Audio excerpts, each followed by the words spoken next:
जय हिंद दोस्तों। आइए हमारे क्वेश्चंस के साइंस क्वेश्चन में आपका डिस्कशन में आपका स्वागत है। चलिए, हालांकि आज क्वेश्चन का काफ़ी ज़्यादा मतलब आपको रिकॉल होने वाला है और स्पीड भी रहेगा। चलिए तो क्वेश्चन के ऊपर आते हैं कि किसी वस्तु की जो चाल को अगर आधी कर दी जाए तो उसका गतिज ऊर्जा क्या होता है, तो 1/4 हो जाती है। अब यहाँ पे देख लेते हैं हम लोग कि कैसे हो जाते हैं, क्योंकि गतिज ऊर्जा बराबर होता है फार्मूला 1/2 mv²। तो यहाँ पर आप देख रहे हैं चूँकि यहाँ पर v का स्क्वायर हो जा रहा है और यह समानुपाती में है, यानी कि गतिज ऊर्जा का। इसलिए यहाँ पर चाल को अगर हम लोग आधी करेंगे तो इसके 1/4 हो जाती है। अगर चाल को दुगना करेंगे तो गतिज ऊर्जा 4 गुनी हो जाएगी। उसी तरह से अगर 3 गुना करेंगे तो यह 9 गुना आपको गतिज ऊर्जा देखने को मिलेगा। उसी तरह से अगर द्रव्यमान को कहेगा कि द्रव्यमान को आधी करने पर उसकी गतिज ऊर्जा कितनी हो जाती है, तो आधी ही हो जाती है। जबकि द्रव्यमान को दुगना करने पर गतिज ऊर्जा दुगना ही रहेगा, 3 गुना करने पर 3 गुना ही रहेगा, क्योंकि यहाँ सिर्फ और सिर्फ एम के ही रूप में रहता है। जबकि v क्या था, v² के रूप में था, उसका वर्ग हो जा रहा था। इसी तरह से आपको इसके याद रख सकते हैं गतिज ऊर्जा का। उसी तरह से आपका फॉर्मूला स्थितिज ऊर्जा होता है, तो स्थितिज ऊर्जा बराबर mgh यहाँ पे फॉर्मूला होता है, यानी कि सभी के सभी यहाँ पे गुणनफल में होते हैं। ये चीज़ आपको फॉर्मूला में याद रखना होगा स्थितिज ऊर्जा का। उसी तरह से बात करते हैं एक गतिज ऊर्जा का। याद रखिएगा गतिज ऊर्जा बराबर होता है संवेग का स्क्वायर बटा 2m होता है। ठीक है, तो अगर पूछेगा किसी वस्तु के वेग को दुगना कर दिया जाए तो गतिज ऊर्जा कितनी हो जाती है, तो हम लोग जानते हैं कि 4 गुना हो जाती है। उसी तरह से कहेगा कि अगर संवेग को दुगना कर दिया जाए तो गतिज ऊर्जा कितना हो जाएगा, तो 4 गुना। हमने क्या बोला आपको कि संवेग को दुगना करेंगे तो गतिज ऊर्जा कितना हो जाएगी, 4 गुना हो जाएगा। उसी तरह से संवेग को अगर हम लोग आधा करेंगे तो याद रखना गतिज ऊर्जा कितना हो जाएगा, तो 1/4 हो जाएगी। तो ये आपको फॉर्मूला कहीं ना कहीं यहाँ से आपको याद रखना होगा कि गतिज ऊर्जा बराबर संवेग का स्क्वायर बटा 2m, ये एक फार्मूला होता है। तो चलिए अब बात करते हैं। हालांकि इसमें आपको ये जानकर होगा कि ये फार्मूला आया कैसे, क्योंकि आप जानते होंगे संवेग बराबर p बराबर mv होता है। तो इस तरह से आप लिख सकते हैं p बराबर मतलब v बराबर p बटा m, यानी कि संवेग बटा द्रव्यमान। इस तरह से गतिज ऊर्जा बराबर आपको फार्मूला होता है 1/2 mv²। तो इस तरह से आप आगे में रख सकते हैं कि 1/2 और ये m और v के जगह पर आप लिख सकते हैं कि p, यानी कि p बटा m और इसका क्या हो जाएगा, आपका स्क्वायर हो जाएगा। तो इस तरह से आपको मिल जाता है 1/2 m गुने p² और बटा m गुने m, यानी कि m का स्क्वायर को m गुने m लिख सकते हैं। तो एक और एक m क्या हो गया, कट गया। तो इस तरह से आपको फॉर्मूला मिल गया 1/2 p², यानी कि संवेग का स्क्वायर बटा द्रव्यमान। यहीं से आपको ये फॉर्मूला निकल कर आया हुआ है। तो इस तरह से आप ये क्वेश्चन को याद रख सकते हैं। अब चलिए नेक्स्ट क्वेश्चन के ऊपर बात करते हैं। तो नेक्स्ट क्वेश्चन ये कह रहा है कि स्मॉल जी का मान मतलब क्या होता है। तो स्मॉल जी का मान कितना होता है, तो 9.8 मीटर प्रति सेकेंड स्क्वायर होता है। हालांकि यह कैसा है, स्मॉल जी क्या है, यह एक गुरुत्वीय त्वरण याद रखना होगा। तो ये एक स्मॉल जी हो गया, एक कैपिटल जी भी होता है। तो ये चीज़ आपको याद रखना। अभी हम लोग दोनों का इसी को हम लोग तुलना करेंगे। तो स्मॉल जी का मान किसी भी स्थान पर क्या होता है कि चेंज होते रहता है, लेकिन कैपिटल जो जी का जो मान है यह ब्रह्मांड में कहीं भी जगह मतलब चेंज देखने को नहीं मिलता है। पृथ्वी ही नहीं कि ब्रह्मांड के कहीं भी जगह पे इसका मतलब यह चेंज नहीं मिलता है। जबकि अभी आपने जाना कि स्मॉल जी का मान 9.8 मीटर प्रति सेकेंड स्क्वायर होता है। उसी तरह से कैपिटल जी का वैल्यू होता है 6.67 गुने 10⁻⁻11 न्यूटन मीटर स्क्वायर प्रति केजी स्क्वायर होता है। ये याद रखना होगा। जबकि स्मॉल जी आपको कैसा है, सदिश राशि, याद रखना कैसा है स्मॉल जी वाला गुरुत्वीय त्वरण या कैसा है, तो यह सदिश राशि है। जबकि कैपिटल जी है जो गुरुत्वाकर्षण नियतांक कहते हैं, यह एक अदिश राशि है। ये क्या है, आपको अदिश राशियां है। चलिए अब बात करते हैं स्मॉल जी का मतलब इसका मात्रक में क्या होता है, गुरुत्वीय त्वरण का। तो मीटर प्रति सेकंड, यहाँ पर देख लीजिए गुरुत्वीय त्वरण है तो मीटर प्रति सेकंड स्क्वायर होता है। जबकि कैपिटल जी का अगर हम लोग बात करते हैं, इसका वाला में क्या होता है, इसका अथी क्या होता है, तो आप यहाँ पे देख लीजिए इसका जो होता है ऐसा ही मात्रक होता है, वह होता है न्यूटन मीटर स्क्वायर प्रति केजी स्क्वायर। ये उसका फॉर्मूला होता है। अब ये कैपिटल जी आया कैसे, यहाँ पर देख लीजिए क्योंकि गुरुत्वाकर्षण जब हम लोग मतलब नियम पढ़ते हैं उसका से, यानी कि लगने वाला बल जो होता है दोनों के गुणनफल के समानुपाती होता है, m1 m2 बटा r², दोनों के बीच के दूरी के वर्ग का स्क्वायर होता है। तो ये होता है, यहाँ पे कैपिटल जी दे दीजिए तो इसको ही गुरुत्वाकर्षण हम लोग नियतांक कहते हैं। तो कैपिटल जी यानी कि कैपिटल जी बराबर आपको मिल गया f गुने r² बटा m1 गुने m2। इस तरह से m1 गुने m2 तो बराबर आपको देखने को मिल जाएगा f का क्या हो गया, आपका न्यूटन हो गया। और जबकि यह दूरी है r यानी कि मीटर स्क्वायर, दूरी को मीटर में मापते हैं तो न्यूटन मीटर स्क्वायर।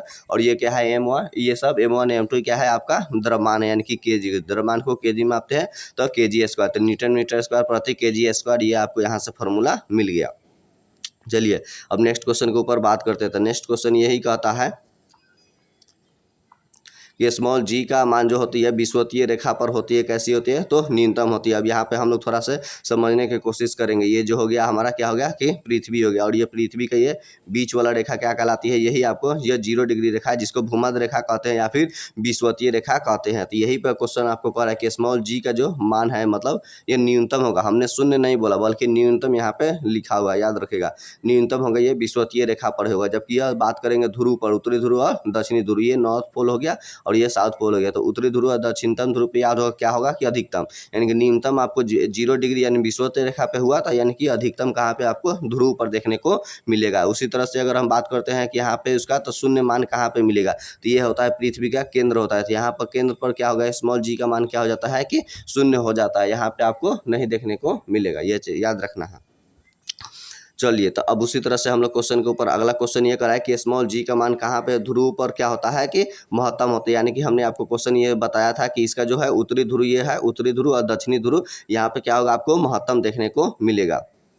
अगला क्वेश्चन ये कह रहा है कि पृथ्वी के जो है पृथ्वी के नीचे, पृथ्वी को ऊपर और नीचे जाने पर, पृथ्वी को ऊपर और नीचे जाने पर स्मॉल जी का मान में क्या होता है कि घटते रहता है। तो ये ऊपर जाएंगे और नीचे जाने पर क्या होता है, स्मॉल जी का मान घटते जाता है। तो इस तरह से आप देख लीजिए कि ये क्या है हमारा पृथ्वी, और ये पृथ्वी पर मतलब है ये जैसे जैसे अंदर की ओर गहराई में जाएंगे तो ये क्या हो जाएगा कि घटते जाता है, और घटते घटते यहाँ पर क्या होता है केंद्र पर क्या हो जाता है कि शून्य हो जाता है। जबकि ऊपर भी जाने पर क्या होता है कि या पृथ्वी से अगर हम लोग ऊपर की तरफ में जाते हैं इसमें भी स्मॉल जी का मान क्या होता है कि आपको घटते जाता है। ये चीज क्वेश्चन आपको याद रखना होगा। चलिए, अगला क्वेश्चन ये कह रहा है कि पृथ्वी के घूर्णन गति जो है कि पृथ्वी को, ये देख लीजिए ये है गया हमारा पृथ्वी। तो कह रहा है कि पृथ्वी की जो घूर्णन गति बढ़ने पर स्मॉल जी का मान में क्या होता है, तो कमी हो जाती है। तो स्मॉल जी का मान में कमी हो जाती है, तो घूर्णन का स्पीड जो होगा हमारा, स्पीड जो हमारा कि बढ़ जाएगा। तो वैसे क्योंकि देखिए घूर्णन उसको कहते हैं जो 24 घंटा में अपने एक अक्ष पर मतलब एक गोल घूर जाता है, उसको घूर्णन कहते हैं। जबकि यह चारों ओर से जो परिक्रमा लगाता है सूर्य का, उसको परिक्रमण कहते हैं। ठीक है, इसको परिक्रमण कहा जाता है। तो यहाँ पे घूर्णन,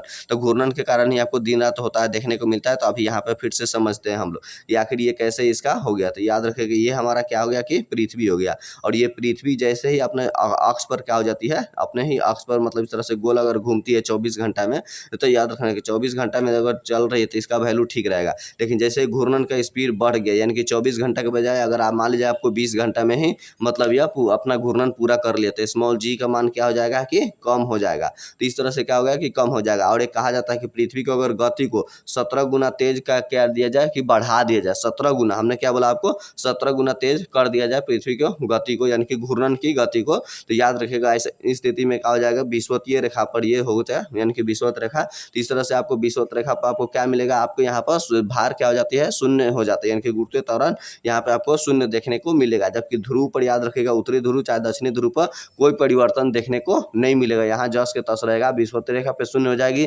शून्य होते ही यहाँ पे सारी वस्तुएं क्या हो जाएगी, मतलब ऊपर की तरफ उड़ जाएगी, यानी कि हवा में उड़ने लगेगी। तो इस तरह से याद रखेगा यहाँ से पलायन करने लगेगा। तो यहाँ पे कहाँ पे, तो विषुवतीय रेखा पर। जबकि ध्रुव पर कोई चेंजिंग स्मॉल जी के मान में नहीं आता है, यानी कि स्पीड बढ़ा दीजिए चाहे घटा दीजिए। चलिए, उसी तरह से अगला क्वेश्चन ये कर रहा है कि उसी से जुड़ा हुआ है। अगला क्वेश्चन ये कहता है कि पृथ्वी के घूर्णन जो गति है, घूर्णन गति के घटने पर क्या होता है, स्मॉल जी का मान क्या हो जाता है कि बढ़ जाता है। ये देखिए यहाँ पे आपका क्वेश्चन है, यही पर ये कह रहा है कि घूर्णन की गति घटने पर अब जो स्मॉल जी के मान में क्या हो जाता है कि बढ़ जाती है। फिर यहाँ पे हम लोग वही समझते हैं।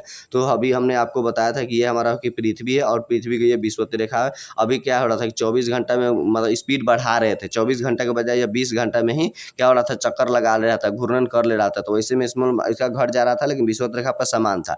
लेकिन अब जरा सोचिए, पृथ्वी को अगर जो घूर्णन की जो गति है वह 24 घंटा होने के बजाय मान लीजिए स्लो कर दी जाती है, 30 घंटा में अब करेगा, यानी कि 15 घंटा मान लीजिए दिन का हो गया, 15 घंटा रात वाला हो गया, तो कितना बड़ा हो गया इस तरह से आपका। इस तरह घूर्णन गति अगर धीमा कर देंगे तो उसका क्या हो जाती है कि स्मॉल जी का मान क्या हो जाता है कि बढ़ जाता है। क्या हो जाता है कि स्मॉल जी का मान बढ़ जाता है। वैसे स्थिति में अब देखिए यहाँ पर अब जैसे ही यह बढ़ जाएगा तो अब बात करते हैं यहाँ पे कहाँ पे, विषुवतीय रेखा पर। विषुवतीय रेखा पर मान बढ़ जाता है, और लेकिन याद रखिएगा ध्रुव पर कोई तरह का चेंजिंग आपको देखने को नहीं मिलेगा, यानी कि घूर्णन गति धीमी हो जाने से विषुवतीय रेखा पे ये अधिक हो जाता है। जबकि यहाँ पे ध्रुव पर जस के तस जितना वैल्यू है उसका उतना ही देखने को मिलेगा। तो ये चीज़ आपको यहाँ से भी क्वेश्चन याद रखना होगा। अब कह रहा है कि स्मॉल जी का पृथ्वी के केंद्र पर क्या होता है, स्मॉल जी का मान क्या हो जाता है, तो शून्य होता है। जैसा कि हमने आपको बताया, ये रहा हमारा पृथ्वी और पृथ्वी का ये हो गया केंद्र, यहाँ पर क्या हो जाता है, स्मॉल जी का मान क्या हो जाता है कि शून्य हो जाता है। ये चीज़ आपको यहाँ से ध्यान में रखना होगा।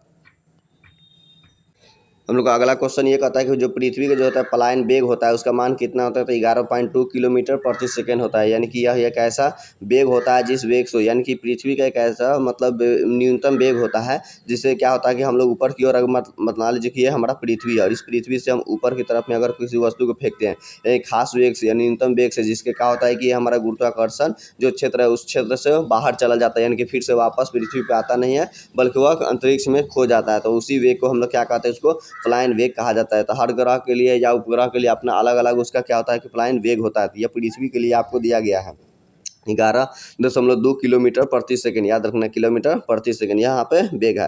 तो चूंकि यह एक वेग ही होता है, जब आप बात कर लेते हैं यहाँ पर प्लाइन वेग का हमारा मतलब फार्मूला क्या होता है, तो याद रखिएगा प्लाइन वेग यानी कि वी ई बराबर क्या हो जाएगा आपको रूट अंडर टू स्मॉल ये जी, और क्या होता है कि ये आपका त्रिज्या जी क्या हो गया आपका गुरुत्व त्वरण हो गया, और जबकि ये क्या हो गया उसकी त्रिज्या हो गया, यानी कि यह मतलब उसका क्या हो गया प्लाइन वेग। इस वेग से अगर हम लोग फेंकेंगे रो स्मॉल टू जी आर ई के ऐसी से वेग से क्या होगा, तो वो अपना एथी को छोड़ करके गुरुत्वाकर्षण क्षेत्र पार करके बाहर चला जाएगा, वापस नहीं लौटेगा। तो उसी तरह से ये हो गया आपका प्लाइन वेग हो जाता है। उसी तरह से अब हम बात करें, चूंकि ये देखिए हमारा ये क्या था हमारा कि पृथ्वी था, मतलब कुछ देर के लिए देख लीजिए हमारा क्या हो गया पृथ्वी है, और ये पृथ्वी चूंकि हम लोग जानते हैं कि यहाँ पर कुछ देर के लिए यहाँ पर आप देख लेते हैं हम लोग चंद्रमा भी बना लेते हैं।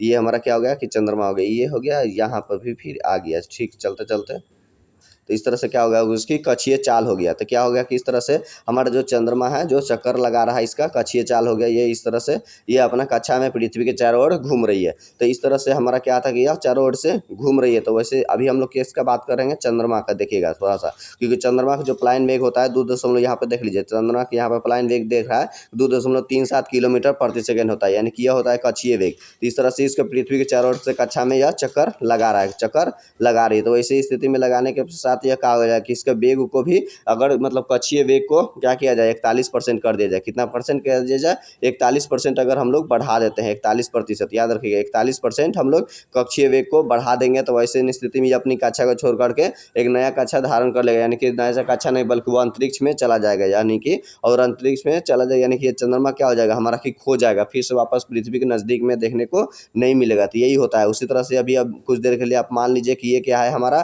कि SUN, यानी कि ये हमारा क्या हो गया कि आपका सूरज है, ये सूर्य हो गया और ये आपको क्या हो गया पृथ्वी हो गया। तो पृथ्वी भी उसी तरह से चारों ओर से चक्कर लगा रही है, और इसको भी वेग को अगर 41% कर दिया जाए, कितना परसेंट कर दिया जाए, 41% पृथ्वी को क्या किया जाए कि बढ़ा दिया जाए। तो बढ़ा देने से क्या हो जाएगा कि अपने कक्षा को छोड़ करके यह बाहर चला जाएगा, यानी कि अंतरिक्ष में चला जाएगा इसके सूर्य से पास से। तो यही याद रखना है कि पृथ्वी के लिए पृथ्वी कितना होता है आपको प्लाइन वेग का होता है तो 11.2 किलोमीटर प्रति सेकंड होता है। तो इसी तरह से अभी हम आपको दिखा देते हैं कि यहाँ पे कक्षीय वेग और प्लाइन वेग में एक संबंध होता है। तो याद रखें एक कक्षीय वेग होता है यानी कि V0 बराबर ये क्या हो जाता है आपका रूट अंडर स्मॉल ये जी और ये RE, यही आपका फॉर्मूला होता है। इस तरह से आपको मिल जाएगा, यानी कि कक्षीय वेग बराबर क्या हो जाता है रूट टू और चूँकि ये क्या था VRE, यानी कि ये उस तरह से आपका हो गया तो इस तरह से V0। तो इस तरह से आपको देखिएगा कि मतलब ये जो प्लाइन वेग होता है प्लाइन वेग बराबर इस तरह से आपको देखिएगा कि प्लाइन वेग बराबर होता है आपका रूट 2 गुने मतलब कक्षीय वेग होता है, यानी कि ये होता है प्लाइन वेग होता है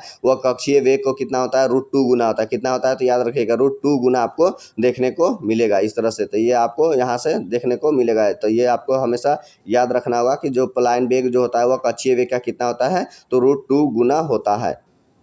अब यहाँ पे थोड़ा सा ये हो गया रूट 2 गुना हो गया कक्षीय वेग का। चलिए अब नेक्स्ट क्वेश्चन के ऊपर हम लोग बात करते हैं। तो अभी हमने आपको बता दिया कि पृथ्वी के लिए है कितना 11.2 किलोमीटर प्रति सेकंड, वो हो गया प्लाइन वेग हो गया उसका क्योंकि पृथ्वी पर किसी भी वस्तु को उसको मतलब वेग को क्या होता है यानी कक्षीय वेग को 41% से अधिक चाल से फेंकेंगे तो अभी मतलब वह दूर की ओर चला जाएगा। बात कर लेते हैं कि यहाँ पर ये सूर्य के लिए प्लाइन वेग का कितना वैल्यू होता है, 11 किलोमीटर प्रति सेकंड, यानी कि यहाँ से हम लोग क्या करेंगे कि ये हमारा सूर्य हो गया क्या हो गया कि सूर्य हो गया, और यहाँ से सूर्य से हम लोग क्या करेंगे 42 किलोमीटर ऊपर की ओर मतलब फेंक देंगे। तो 42 किलोमीटर प्रति सेकंड वेग से करेंगे तो यहाँ से भी मतलब सूर्य की कक्षा को छोड़ करके वो बाहर अंतरिक्ष में चला जाएगा, खो जाएगा। उसी तरह से यहाँ पर देख लीजिए चंद्रमा के लिए भी कितना होता है प्लाइन वेग तो 2.37 किलोमीटर प्रति सेकंड होता है इसके लिए भी। चलिए अगला क्वेश्चन के ऊपर बात करते हैं। पृथ्वी के सतह से ऊपर नीचे जाने पर वायुमंडलीय दाब क्या हो जाती है, वो कि कम हो जाती है। तो ये चीज़ आपको याद रखना होगा कि वायुमंडलीय दाब क्या होता है कि ऊपर की तरफ नीचे जाने पर कम हो जाता है। तो यही याद रखना होगा कि आपको ऊपर से जैसे जैसे नीचे से ऊपर जाएंगे तो यह दाब क्या हो जाएगा कि कम होते जाता है। और दूसरी तरह से याद रखिएगा एक ऊपर और खास जाने के बाद क्या हो जाएगा कि आपका शून्य हो जाएगा। उसी तरह से यहाँ पर देख लीजिए ये क्या हो गया कि हम लोग मान लीजिए कि हमारा क्या है पृथ्वी, और पृथ्वी से जैसे हम लोग क्या हो रहा है कि ऊपर की ओर जा रहे हैं, तो जैसे ऊपर की ओर जा रहे हैं तो वायुमंडलीय दाब क्या हो जा रहा है कि घटते जा रहा है। घटते जाते क्या हो जाएगा एक तरह से आएगा कि शून्य हो जाएगा। उसी तरह से अगर हम लोग ऊपर से नीचे की ओर आएंगे तो वायुमंडलीय दाब क्या हो जाएगा कि हमारा बढ़ते जाएगा। और इस तरह से समुद्र के तल पर कितना वायुमंडलीय दाब देखने को मिलता है तो 76 सेंटीमीटर, या फिर इसको 760 भी आपको देखने को मिलेगा। यानी कि वह न्यूनतम मतलब दाब जो कि समुद्र तल पर महसूस किया जाता है वही उसका वायुमंडलीय दाब होता है। बात कर लेते हैं यहाँ पे वायुमंडलीय दाब को कैसे मापते हैं हम लोग। तो याद रखिएगा उसको मापा जाता है कि बैरोमीटर से मापा जाता है, क्योंकि अगला क्वेश्चन यही है वायुमंडलीय दाब को कैसे मापा जाता है, तो बैरोमीटर से मापा जाता है। अब यहाँ पे कुछ कुछ देख लेते हैं खास इससे जुड़ा हुआ है मतलब उसके बारे में।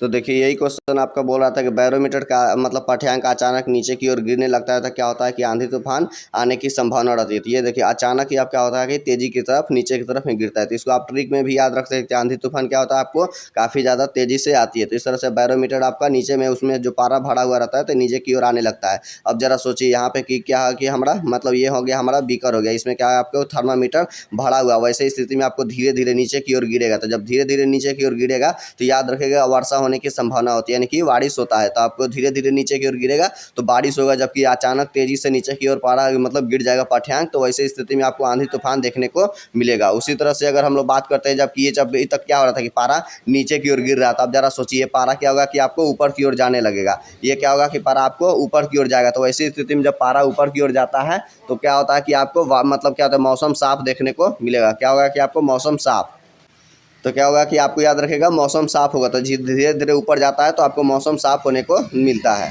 जबकि हमने इसको आपको बताया होगा कि बार बार यहाँ पे हमने आपको क्या करा कि पारा का ही नाम ले रहे थे। याद रखना कि पारा का संकेत क्या होता है तो पारा का Hg होता है, यानी कि परमाणु संख्या इसका कितना होता है तो 80 होता है। उसी तरह से इसका निष्कर्षण याद रखेगा सीने बार से किया जाता है। सीने बार मतलब इसका फॉर्मूला होता है Hgs होता है, यही आपका सीने बार होता है। उसी तरह से पारा पीने से याद रखिएगा कैसा होता है तो मीना माता रोग हो जाती है, मतलब और कॉपर की अधिकता से क्या हो जाएगा आपका विल्सन रोग हो जाता है। जबकि शरीर में आपका आयरन की अधिकता से लौहमयता हो जाता है, यानी कि सीडरोसिस हो जाता है। जबकि इसके लोहा की कमी से क्या होता है कि एनीमिया रोग हो जाता है। ये चीज़ याद रखना है। जबकि एल्कोहल की अधिकता से अगर आप करिएगा तो उसमें से याद रखिएगा सीरोसिस आपको बीमारी हो जाती है। तो ये चीज़ आपको कुछ उससे, जबकि नाइट्रेट की अधिकता से बुल्लू बेबी सिंड्रोम हो जाता है। जबकि फ्लोराइड की अधिकता से क्या होता है कि दंत क्षय वगैरह शुरू हो जाती है। याद रखिएगा। उसी तरह से एक होता है कि ये होता है कि हमारा ये क्या होता है कि बीकर हो जाता है। ये क्या हो गया हमारा क्या होगा कि एक तरह से ये बर्तन हो गया। उस बर्तन के बीच में याद रखिएगा ये क्या होता है कि हमारा ये हमारा एक परख नली होगा, उसमें यानी कि एक नली होगा। और उस नली में क्या करता है कि हम लोग क्या करता है इसमें पारा डाल लेते थे। जैसे यहाँ पे पारा डालते हैं तो याद रखिएगा पारा के यहाँ पर क्या होता है कि इस यहाँ पे डालते हैं। ये देखिए यहाँ पे जब से इसको कहा जाता है कि पारा क्या होता है कि ये हमारा बीकर हो गया। तो ऐसी स्थिति में क्या होती है इसमें सभी के सभी यहाँ ऊपर में तल में यहाँ पे जल भरा रहता है। और पारा ये यानी कि पारा क्या होता है कि बर्तन में उसका तल नीचे की ओर गिर जाता है। और नीचे की ओर गिरने के बाद से याद रखिएगा ये कैसा बना लेता है यहाँ पर, तो ये इस तरह से यहाँ पे ये ऊपर की तरफ उठा रहा है। ये हो गया हमारा बीकर, ये ऊपर की तरफ उठल हो गया। वैसी स्थिति में यहाँ पे क्या होता है पारा क्या होता है बर्तन में वह नीचे की ओर गिर जाता है। वैसे और इसका कोण कितना होता है तो 90 डिग्री से आपको अधिक देखने को मिलेगा। ये क्योंकि यहाँ पे ये क्या होता है कि ये 90 डिग्री का कोण बना लेता है। और याद रखें जबकि यहीं पर क्या होता है कि आपको जल जो होती है कि जब रखते हैं उसको हम लोग बर्तन में उसको परख नली में, तो वह क्या होता है कि तल से वह ऊपर आ जाता है। क्या हो जाता है कि आपका जल क्या हो जाएगा कि ऊपर की ओर चढ़ जाएगा। इसीलिए देखिएगा कि आप चापाकल वगैरह से क्या होता है आपको पानी मतलब वह आ जाता है, क्योंकि वहाँ पे पाइप नीचे की ओर जैसे डालते हैं तो उसमें क्या होता है कि पाइप जो परख नली जो होता है तो वैसी स्थिति में। और याद रखिएगा किस पर निर्भर करता है तो त्रिज्या पर। क्या होता है कि त्रिज्या पर अगर पाइप की त्रिज्या याद रखिएगा पतला होगा तो पानी काफ़ी ज़्यादा ऊपर की ओर चढ़ेगा। उसी तरह से अगर पाइप का त्रिज्या क्या होगा कि आपका अधिक होगा तो वह पानी ज़्यादा ऊपर की ओर नहीं चढ़ पाएगा। ये चीज़ आपको याद रखना होगा। जबकि यह पारा क्या होता है वह तल में बर्तन में नीचे की ओर हो जाता है। जबकि यहाँ पे हमने बताया यहाँ पे कि आपको कि क्या होता है कि अगर पानी हो गया तो ये इस तरह से आपका क्या होगा बीकर होगा। इस तरह से इसमें पानी है तो पानी याद रखे कैसा बनाता है तो अवतल बना देता है। कैसा बनाता है तो अवतल बनाता है। और कोण कितना होता है स्पर्श कोण तो 90 डिग्री से कम ही होता है। जबकि याद रखेगा हमने बताया आपको पारा के क्या होता है 90 डिग्री से अधिक होता है। और इस तरह से पारा उसमें ऊपर की ओर चढ़ा हुआ रहता है, मतलब यह ऐसा बनाता है आकृति, यानी कि यह कैसा बनाता है तो उत्तल बनाता है। जबकि याद रखिएगा पारा क्या होता है किसी वस्तु को क्या होता है कि भिंगोता नहीं है। आपको क्या करता है कि पारा आपको भिंगोता नहीं है। इस तरह से आप याद रखेंगे, जो कि पारा से यानी कि Hg से जुड़ा हुआ जितना कुछ था तो हमने बताया, जबकि तापमान मापने के लिए उसमें जब हम लोग थर्मामीटर प्रयोग करते हैं तो उसमें भी Hg हमारा ही भरा रहता है, जबकि यह Hg हमारा कितना डिग्री सेल्सियस पर जम जाता है तो -39 डिग्री सेल्सियस पे क्या हो जाता है, यह जम जाता है। तो इसलिए इसके जगह पे, पारा के जगह पर काफ़ी अधिक ठंडे क्षेत्रों में क्या किया जाता है कि एल्कोहल का प्रयोग किया जाता है, जबकि एल्कोहल जो होता है कि -115 डिग्री सेल्सियस पे क्या होता है कि जमता है। तो इसलिए इसके यहाँ पर हम लोग प्रयोग करते हैं। तो इस तरह से जब हमने आपको बोला कि पारा, तो ऐसा नहीं है कि पारा मतलब ये केमिस्ट्री का आपका Hg में हो गया, पारा देखने को मिलेगा जिसको हम लोग मरकरी कहते हैं। जबकि अगर बात करिएगा कि आलसी व्यक्ति पुरुष को भी लगभग उसको पारा ही कहा जाता है, याद रखने के पारा। वो ऐसे भी याद रखेगा, एक मतलब भैंस का होता है उसको बछड़ा होता है, यानी कि वहाँ मेल वाला, यानी कि उसको भी हम लोग पारा ही कहते हैं। तो ये सब याद रखें, वो सब पारा वो कुछ नहीं है नया। अगर आप स्टूडेंट है तो ये केमिस्ट्री वाला आपको पारा है, यानी कि Hg जिसको हम लोग मरकरी कहते हैं, इसकी परमाणु संख्या कितनी होती है तो 80 होता है। इस तरह से आगे का हमारा डिस्कशन वीडियो देखने के लिए हमारे चैनल्स को बने रहिए और लाइक कीजिए, और या ज़्यादा से ज़्यादा हो सके तो अपने दोस्तों में भी शेयर कीजिए। चलते हैं, मिलते हैं नेक्स्ट वीडियो में आपके लिए, तब तक के लिए जय हिंद।